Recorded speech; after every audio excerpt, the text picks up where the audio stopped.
What's up, everybody? Welcome to TNK. If this is your first time here, Taylor here. If it's not, welcome back. Today we're going to be looking at the Fifine AmpliGame AM8 microphone. Now, the Fifine AmpliGame AM8 microphone is a dynamic microphone for broadcasting or streaming, and really this hits a sweet spot. But before we get any further into that, let's go ahead and see what's in the box. Now, I just want to note before we go any further, just for transparency purposes, Fifine did not pay me for this review showcase. They did send me the product for review and testing, but there was no agreement that I had to say certain things. I had to give it a 5-star rating or anything like that. This review is solely my own and from my experience with the microphone. Taking a look at the box, we can see some nice little details on the side that you can pause if you'd like to see. Dynamic mic capsule, controllable RGB lights, and a whole bunch of other stuff. Going on into the interior, we've got our little user guide that I don't believe anyone's going to look at, but you really should, because there's actually a lot of good useful information in here. You're gonna have your base stand, and then of course on the inside you've got your microphone itself. Now, of course, I'm missing the USB cable. That's because it's already plugged in, but we're gonna ignore that little part. Now, by default, the mic comes with the desktop stand, and you can go ahead and mount it to that. However, you're gonna have a lot of issue with noise.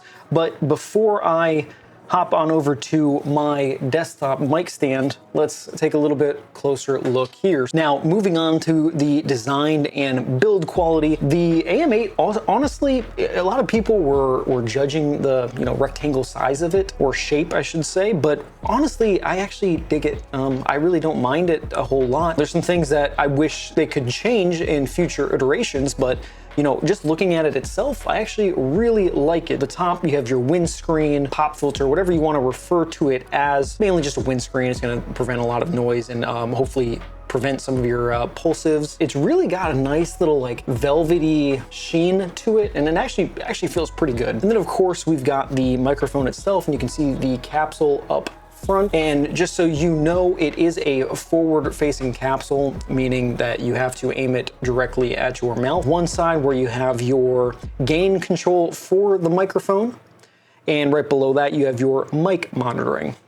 Above that, you've got your little touch-sensitive button for changing the RGB lights. And honestly, when looking at the RGB lights on the bottom, the cycle effect is actually really, really well done in my opinion. It's pretty tasteful. It's not that crazy rainbow unicorn puke that you normally see. It's a slow change and actually looks pretty good, because it appears that whatever strip they're using in here is addressable RGB, so it's not all one color. They do a really good job. But of course, you can cycle through there's 3 different modes. There's the cycle, breathing, and then static. And then the static color alone has 9 different colors that you can pick from to match your theme, your mood, whatever you'd like to change it to. Looking at the other side, which technically, based on the labeling of the microphone, would be the top, is your touch sensitive mic mute.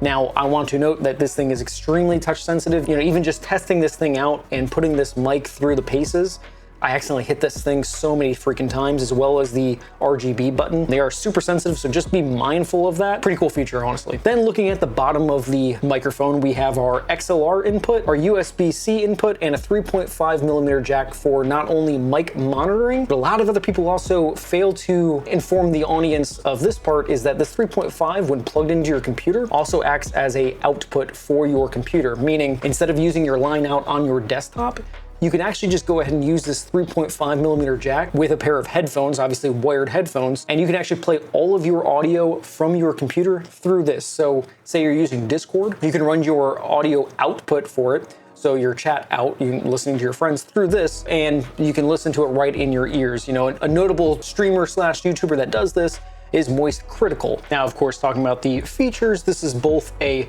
XLR and USB-C microphone for $50. If you check out this video right here, I did a video of the Rode Pod mic that I've had for quite some time. That's a $100 microphone. To get the version that has the USB-C as well is a $200 microphone, because the regular pod mic is only XLR. So again, you're getting both of these. You're getting this mic for under $46, and it comes with XLR and USB-C inputs, whether you're using a XLR audio interface for your computer or you're just running it straight in. And to be honest with you, I think most individuals that are going to be picking this microphone up, just for ease of use, are probably going to be using that USB-C, because honestly, my intentions are to use this for a little bit of time, and I'm just going to be running it USB-C because it's super easy. I don't have to mess with an interface. I can control everything in OBS. Now, before we jump over to using the mic solely, I want to go over why I'm not using the desktop stand. And there's a few reasons why. One, the desktop stand is going to pretty much react to everything that's going on your desk. If you tap your desk, you hit it, you're sitting here typing on your keys or whatever the case is, everything's going to be picked up through there, especially when you're gaming and you actually, like I said, you bump it or anything, it's all going to be picked up. While this microphone does not have a shock mount, at least getting it off of a stand right there and getting it a little further away is going to mitigate a lot of those effects. And I'm not using anything crazy. I am just using a $15 mic stand on Amazon. And actually, fun fact, Fifine actually makes one of these stands as well, and it's only, again, like 14, 15 bucks or something like that. It'd be really cool if it was included, or it'd be really cool if they just left out that desktop stand, put on the savings to you guys, but ultimately it's still pretty slick. One additional thing to note, when you're using XLR, for instance, if you unplug the USB-C, if you're still using an audio interface, it's going to work. It doesn't need power, it doesn't need anything like that. It uses your audio interface to put out the sound and put it to your computer or however you have it going. However, you lose all the fancy features. So you lose the RGB, you lose the ability to, mute it. Of course, even when it's plugged in, you're not gonna have the ability to use the gain or anything like that. Everything as far as the mic goes is controlled by the audio interface. So let's jump over to that. Okay, we've hopped over to my OBS recording both the XLR, which is this, the USB-C, which is this, and my lav mic is going, of course. So real quick to go over the microphone real fast, just to let you know what my setup is. I'm running everything through NVIDIA Broadcast. Well, running USB-C through NVIDIA Broadcast, which completely eliminates background noise. So for instance, if you can hear on my lav, you hear that clicking. Let's go over to USB-C. No clicking, but XLR, you hear clicking. So NVIDIA Broadcast really kills all that. Normally when I'm streaming or broadcasting, that's what I'm using. Then we go into OBS, which I'm running a compressor, which keeps everything pretty much level. I'm running a 3-band EQ that kind of just fills out the voice a little bit.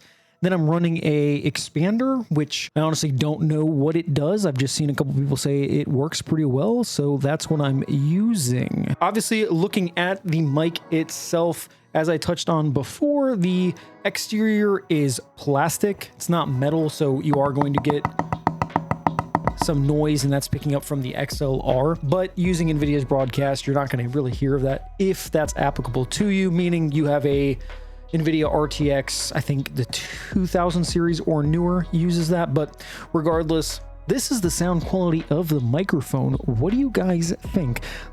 The brown dog shot Elmer Fudd in the face. The brown dog shot Elmer Fudd in the face.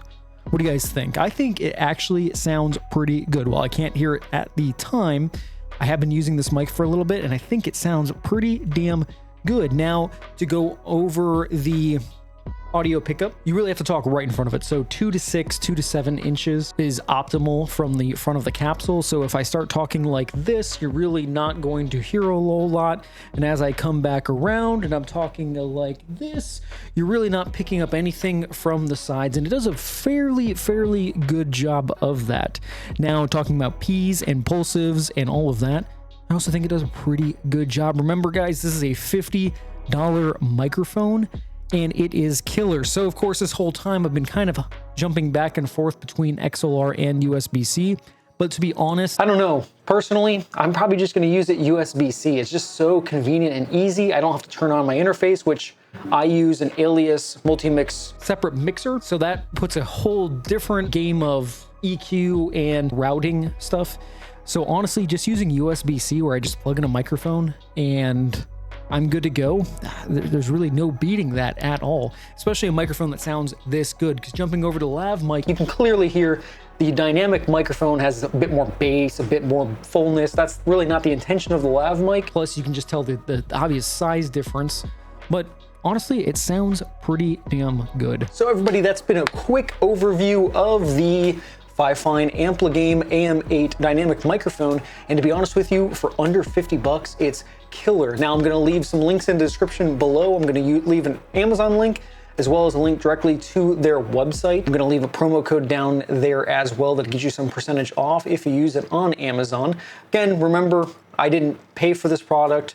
However, I was also not paid to do my review. So honestly, to sum everything up, you get remarkable quality without breaking the bank. So I think that's the biggest thing for anybody new out there who's getting into streaming or podcasting even. Don't sleep on this one. This one's actually pretty decent, and I'm probably using it myself. So as always, everybody, I appreciate it. Listen, if you liked the content, go ahead and hit that like button down below. Subscribe if you want to see more content like this, putting out new videos left and right. I'm even going to, with this mic, I'm going to be doing like a budget setup stream. Now, of course, you're going to need a computer, but we'll get into that, and that should be coming out here in the next week or so. But as always, everybody, I appreciate it. You have a good one.